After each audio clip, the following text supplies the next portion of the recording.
අද මාත් එක්ක ආවෝ අයිස්ක්‍රීම් කන්න. ආරංචි මාර්ග සඳහන් කරපු විදිහට මෙතන අපි ආස කරන ට්‍රෙන්ඩිං අයිස් වර්ග ගොඩක් තියෙනවා. අපි ගිහිල්ලා බලමු මෙතන මොනවද තියෙන්නේ, අපි ගන්නෙ මොනවද කියලා. සාමාන්‍ය ට්‍රෙන්ඩ් එකක් ඇවිල්ලා ට්‍රෙන්ඩ් එක ඉවර වුණාට පස්සේ නේ දේවල් අම්පාරට එන්නේ. හැබැයි මෙතන එහෙම නැති ගොඩක් අයිස්ක්‍රීම් තියෙනවා කියලා ආරංචින අපි ගිහිල්ලා බලමු. I'm so excited. එක්සයිට්මන්ට් එක වැඩි වෙලා මටම ලැජ්ජයි මම වොයිස් කරන විදිහ ගැන. හරි ඒක වැඩක් නැහැ. මෙන්න මේ පෙන්නන අයිස් හැම වර්ගයක් මෙතන තියෙනවා.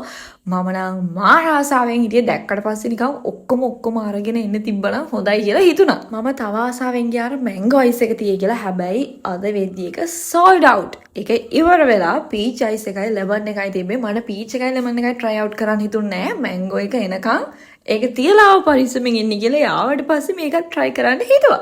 අයිස්ක්‍රීම් දෙනවා කිව්වත් ඉතින් මට වෙන කිසිම දෙයක් ඕනේ නැහැ. මොකද මගේ all time favorite තමයි අයිස්ක්‍රීම්. පේනනේ මගේ මූණේ තියෙන සිරියාව.